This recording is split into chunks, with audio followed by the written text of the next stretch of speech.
Amém, queridos? Eu quero pregar um texto da palavra do Senhor. Eu já esbocei ele semana passada no cenáculo, mas que se encontra em João, capítulo de número 7, o último versículo do João, capítulo de número 7, e o primeiro versículo do João, capítulo 8. Eu tive pregando esse texto no cenáculo de uma forma mais, como é um culto rápido, né, de 40 minutos, mas eu não tinha preparado ainda, esboçado essa mensagem, mas foi essa semana, ardeu meu coração para falar um pouco sobre ela. Uma coisa que Deus, Jesus, o Espírito Santo tem incomodado meu coração, acerca do convite da nossa vida, a relação à vida de Jesus. Deus está nos convidando a todo momento, em todo tempo, para se relacionar com Ele. Mas o nosso convite acerca de Jesus em nossa vida, como está? João capítulo 7, mesmo assentado, nós vamos ler o último versículo do capítulo 7, o capítulo de número 8, o versículo de número 1, o título da mensagem é porque nós não levamos Jesus para nossa casa, por vezes, não é? João capítulo 7, versículo de número 53, o texto diz assim: e cada um foi para a sua casa. Certamente esse texto mais se aplica na nossa vida depois que termina o culto, né? Cada um vai para a sua casa. Me ajuda para rir, hein, meu irmão? Eu sou conhecido por fazer piada sem graça, mas quando eu fazer, ajuda, viu? Ri para me ajudar. Cada um foi para a sua casa. E no capítulo 8, o primeiro versículo diz assim: Jesus, entretanto, foi para o Monte das Oliveiras. Repetindo, o último versículo do capítulo 7. Cada um foi para a sua casa. Jesus, entretanto, foi para o Monte das Oliveiras. Senhor, abençoe mais uma vez a leitura da Tua palavra. Colocamos o nosso coração nas Suas mãos, mais uma vez em nome de Jesus. Amém. Queridos, a Bíblia, ela cita um dom muito interessante. O dom de acolher pessoas em casa, o dom de hospedar. Há pessoas que recebem esse dom, que gostam de receber pessoas nas suas casas, que são desapegados a coisas, são desapegados ao tapete, são desapegados ao sofá, não se importam se a pessoa vai entrar, vai pisar no tapete novo, no sofá. Isso é característica de quem recebeu o chamado de agregar uma célula em sua casa. Porque muitas pessoas deixam de fazer porque vai pensar, não, vão pisar no meu tapete, vão sentar no meu sofá, ele está tão novinho, tão cheiroso. E algumas pessoas, como meu pai, que receberam esse presente de Deus, de acolher pessoas na sua casa. Mas a verdade, meu irmão, é que nós gostamos de acolher pessoas em nossa casa, mas só pessoas que vão levar um pouco de alegria. Gostamos de receber pessoas na nossa casa e hospedá-las, pessoas que vão nos fazer felizes, pessoas fáceis de lidar, pessoas que enchem a nossa casa de alegria, de gozo, de pessoas que levam um pouco de alegria. Por que eu estou querendo dizer? Por que eu estou dizendo essas coisas? Porque se nós olharmos esse texto, os dois simples versículos que nós lemos, nós não enxergamos nada demais. Um capítulo termina dizendo que todos foram para sua casa. E o outro capítulo começa, mas dando continuidade, dizendo que, entretanto, Jesus vai no monte. Mas nesses dois simples versículos, eu encontro uma cena muito dramática. A Bíblia é um livro de algumas cenas dramáticas. Quando nós lemos a Bíblia, nós enxergamos muitas cenas dramáticas. E a gente chora com essas cenas. A cena, por exemplo, de Adão e Eva saindo do paraíso. Que cena dramática, talvez eles olhando para trás, enxergando o desafio que estava na frente deles. A cena de Abraão se despedindo do seu filho Ismael, por conta de Sara, que não queria mais ele, porque ele não era filho dela, era filho da sua empregada. E Abraão se despedindo do seu filho, que cena dramática. A cena de José, sendo vendido pelos irmãos, Aquelas pessoas vieram comprando aquele jovem, e a Bíblia não conta detalhes, mas imagina os gritos que ele dava para os irmãos: por favor, não faça isso, vocês são meus irmãos. A cena de Jeremias, lá no poço, com o lama até o pescoço, dias. A cena ali foi tão dramática, teve que alguém intervir e dizer: por favor, tire esse homem daí, porque ele vai morrer.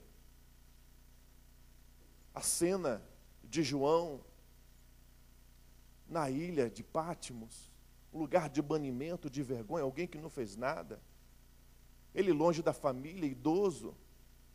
A cena de Paulo se despedindo, dizendo: olha, eu estou indo para a minha última viagem. Eu não sei o que vai me acontecer, mas o que eu sei, o que me espera lá é a morte. Ele se despedindo de Timóteo, de seus discípulos da igreja. A cena de Jesus no Getsêmani. Que tristeza. Ele estava tão tenso, tão estressado, que ele suou sangue por conta de estar tão nervoso, porque Jesus sabia o que estava esperando.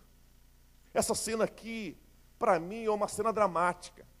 Por quê, pastor? Porque algumas pessoas, todas as pessoas, foram para casa. Entretanto, Jesus foi para o monte orar. Vou contextualizar para você. Por que as pessoas foram para casa? No capítulo 6, 5, 6 e 7 do Evangelho de João, nos narra a controvérsia entre Jesus e os judeus. Jesus, até ali, aquele momento, já estava famoso pelas suas curas. E ele estava pregando, trazendo uma nova maneira de ser servo de Deus. Ele estava já divulgando-se que era o Filho de Deus, que ele era o Messias. Ele já estava se autoproclamando o Messias. Algo que estava causando raiva nos judeus. Como alguém que nós vimos crescer lá na Galileia, como alguém que era filho de um carpinteiro vai dizer que é filho de Deus, o Messias. E Jesus, no capítulo 5, cura um homem no dia de sábado, e os judeus ficam enfurecidos com isso. E Jesus começa a dialogar contra as leis, trazendo a nova mentalidade da graça. E os judeus tentam prender Jesus desde o capítulo 5, no capítulo 6 e 7, começa a narrar uma festa, a festa das cabanas, uma festa grandiosa. E todos os judeus iam para Jerusalém participar dessa festa. Essa festa durava 8 dias. E novamente nessa festa que Jesus não quis ir, os irmãos de Jesus disseram: Jesus, vamos lá para Jerusalém. Jesus estava na Galileia. Vamos para a festa, lá você vai fazer esses milagres e todo mundo vai te reconhecer. E Jesus repreende os seus irmãos e fala: não, mas chegada a minha hora. Vão na frente, talvez eu vou.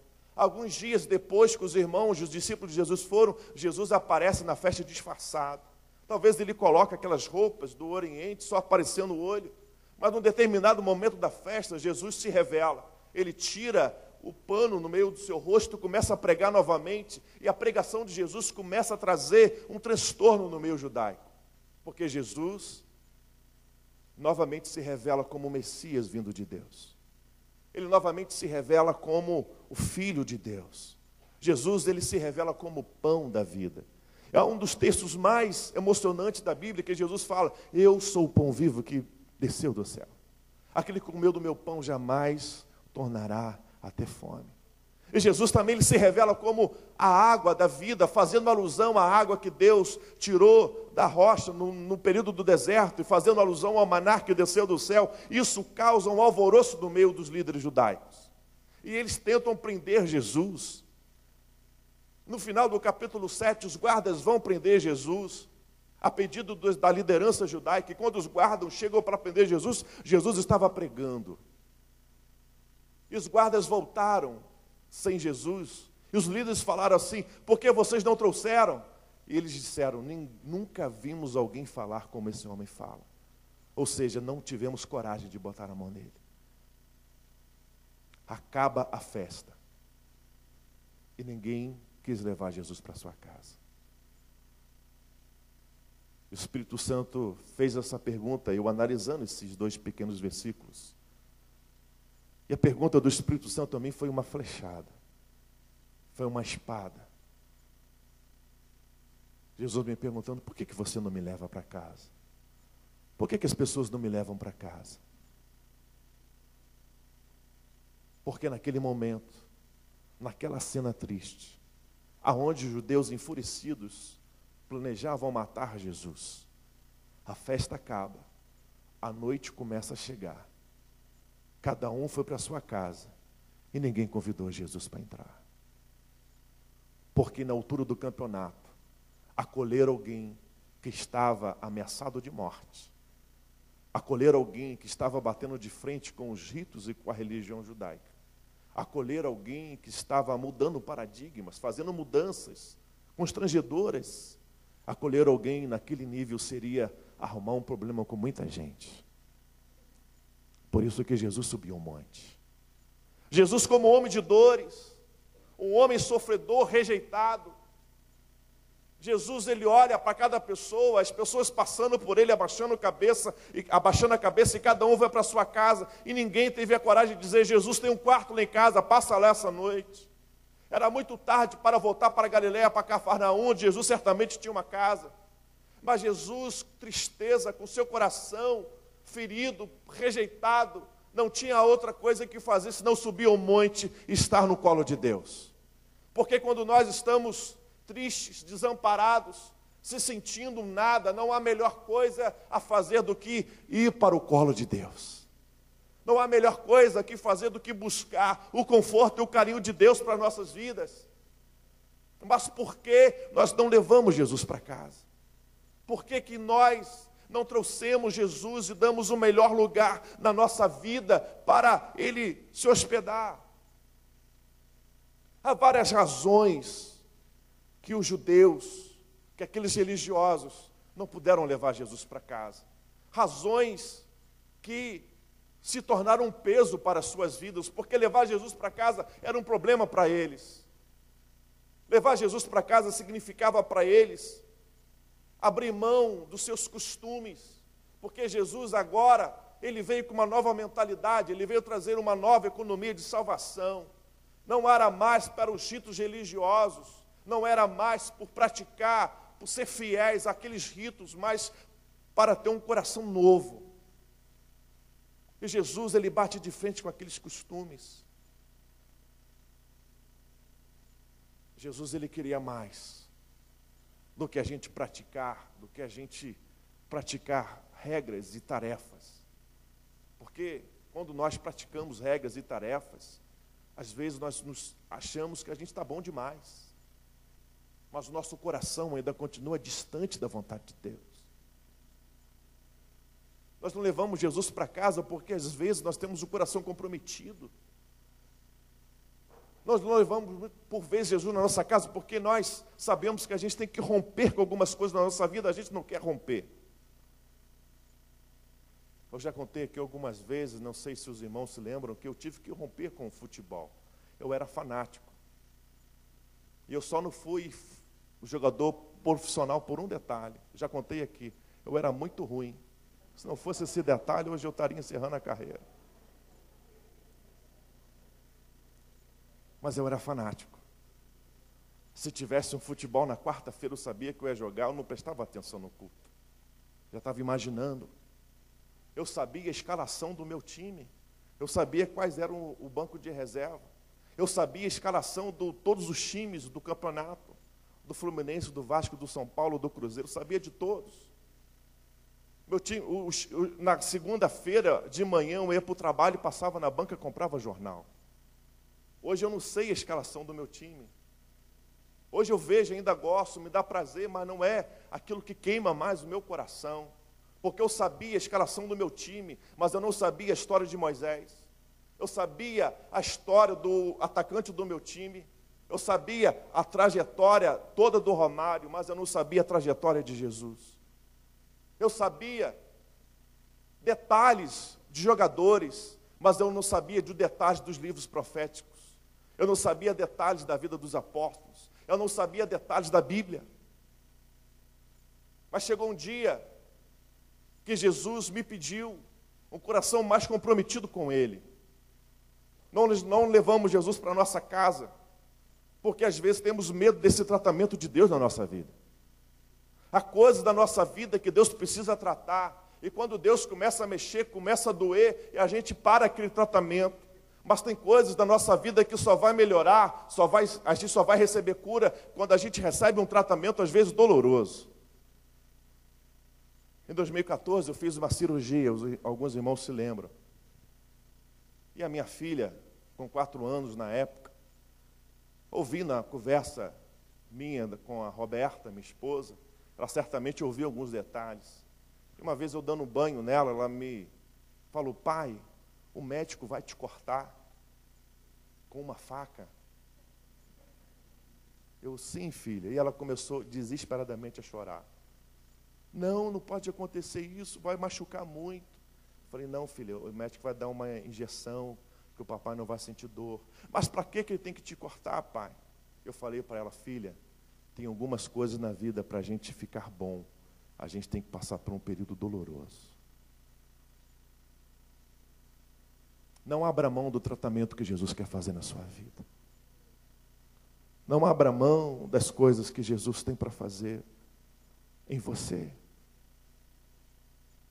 Porque às vezes nós começamos um aconselhamento pastoral, e é quando a gente começa a mexer em algumas coisas da vida do casal, ou na vida de ambos particularmente, eles desistem do próximo aconselhamento, porque a gente começa a mexer em algo que vai doer, mas que lá na frente vai trazer cura, vai trazer restauração.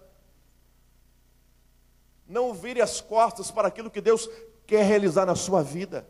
Deixe Jesus entrar na sua casa em nome de Jesus. Convida Jesus a entrar no seu interior, na sua alma, e tirar tudo aquilo que precisa ser tirado, curar aquilo que precisa ser curado. Porque tem gente que tem a mania de ficar carregando e não quer abrir mão de sentimentos, não quer abrir mão da sua primeira paixão, não quer abrir mão do seu relacionamento que já foi, mas continua pensando. Deixa Deus cortar isso daí, em nome de Jesus, e viver uma nova vida, porque Deus sempre nos dá uma segunda oportunidade. Nós não queremos levar Jesus para a nossa casa, porque nós sabemos o padrão de Jesus. Nós precisamos de padrão para a nossa vida. E a Bíblia nos relata que Jesus é o nosso alvo. Ele é o nosso padrão. Mas por vezes, nós queremos estabelecer padrões, enxergando outras pessoas, nos comparando a outras pessoas. Quando nós estabelecemos o nosso padrão com pessoas que estão abaixo da gente, no sentido de estar com Deus, de intimidade com Deus. Quando nós, por exemplo, comparamos a nossa vida com quem não está firme com Deus, e geralmente nós fazemos isso, nós nos achamos bom demais, não é verdade? Quando nós comparamos a nossa vida com quem está distante de Deus, a gente olha para nós e a gente fala: eu sou bom mesmo, sou muito bom. Mas a Bíblia nos orienta que a gente deve olhar para Jesus. O padrão da nossa vida deve ser Jesus. Só que o padrão de Jesus é muito elevado. Jesus, no Monte das Oliveiras, quando ele prega o sermão do monte, ele coloca um padrão muito diferente dos judeus. Ele vai começar a falar de perdão. Se alguém bater de um lado da sua face, vira a outra. Se alguém te obrigar a andar 5 quilômetros, anda 10. Se alguém lhe pedir o teu chapéu, dá o chapéu, dá a capa. Jesus começa a falar de perdão, de amor, de ir atrás dos pobres, dos pecadores. Jesus começa a colocar um padrão muito alto. E às vezes a gente olha para o padrão de Jesus, a gente nos acha tão distante, nós estamos mesmos. Só que a vontade de Deus é que nós tenhamos o padrão e nos parecemos com Jesus, porque quanto mais nos parecermos com Jesus, seremos melhores para a sociedade. Amém? Quanto mais a gente se parecer com Jesus, a gente vai fazer uma melhor diferença na nossa sociedade. Só que tem uma coisa: levar Jesus para casa, naquele momento, parecia muito complicado. Era se comprometer com muita coisa. era bater de frente com o sistema. Sabe quando você vai para o seu trabalho, lá tem um sistema corrupto, lá tem um sistema de fofoca, lá tem um sistema de piadas que não são de Deus, de falas que não são apropriadas para um cristão. E você está no meio da roda e você tem que dizer não para aquela fala. E você tem que virar as costas e dizer, eu não posso participar disso. E os teus amigos te zoarem, como diz a linguagem, teus amigos te menosprezarem, te julgarem, te criticarem. Era isso que os judeus não queriam. Bater de frente com o sistema. Mas hoje cada dia está mais difícil andar na luz. Porque andar na luz significa bater de frente com o sistema. Porque o sistema do mundo é o sistema das trevas. Andar na luz está muito difícil. Por isso que muitas vezes não levamos Jesus para casa. Mas eu quero dizer algo para você, meu irmão. Eu quero finalizar essa palavra com isso. Quando nós levamos Jesus para a nossa casa, quando nós decidimos a romper com alguns comportamentos, alguns pensamentos, quando nós decidimos levar Jesus para a nossa casa, batendo de frente com alguns sistemas, quando nós levamos Jesus para a nossa casa, até com perigo de perder amigo, até com perigo de perder status, até correndo o perigo de perder até dinheiro. Quando nós levamos Jesus para a nossa casa, também nós trazemos os milagres com Ele. Porque o poder acompanha Jesus sempre. Porque o milagre sempre vai acompanhar Jesus. Acolher Jesus na nossa casa significa acolher todo o poder de Deus que havia nele. Pedro teve a coragem de levar Jesus para a sua casa e ele curou a sua sogra, ele fez um milagre extraordinário na sua casa. Jairo decidiu levar Jesus para a sua casa, sua filha estava à beira da morte. Jesus indo para a sua casa, os amigos de Jairo chegam e falam assim, Jairo, acabou, não perturba mais o mestre que a tua filha morreu. E mesmo assim Jesus falou, não, vamos lá, que ela só dorme. Riram de Jesus, zombaram de Jesus porque a menina estava morta. Jesus, ele entra na casa dele, ressuscita a sua filha. Marta e Maria e Lázaro constantemente levavam Jesus para a sua casa. Eles se tornaram amigos de Jesus. Quando Lázaro morre, Jesus recebe a notícia, ele chora pelo seu amigo. E mesmo morto, Jesus vai até o sepultamento, até o velório. Havia 4 dias morto e Jesus ressuscita a vida do seu amigo. Levar Jesus para casa significa experimentar o milagre, a cura e a restauração de Jesus na nossa vida. Levar Jesus para a nossa casa significa que a gente vai romper com algumas coisas, mas que a gente vai tocar nas promessas de Deus. Eu gostaria de orar por você nessa manhã. Já está chegando a tarde, não é? Eu gostaria de orar por você. Peço ajuda ao Fabinho aqui, que precisa hoje levar Jesus para a sua casa. Eu não estou convidando para você aceitar Jesus. Eu estou convidando para você que depende de algo que Jesus faça na sua vida. Vem aqui na frente, eu quero orar por você. Se você precisa romper com algum comportamento na sua vida, está tão difícil. Vem aqui na frente, eu quero orar por você. Se você precisa liberar perdão para alguém e não consegue, vem aqui. Deixa Jesus entrar no seu coração para te dar força. Se você quer se comprometer mais com Jesus, vem aqui na frente, eu quero orar por você. Se você quer dizer, Jesus, eu vou abrir mão do meu quarto, do meu lugar mais precioso, o meu colchão, que eu paguei tão caro nele, porque eu gosto de dormir. O meu colchão é teu, Senhor, dorme no melhor lugar da minha casa.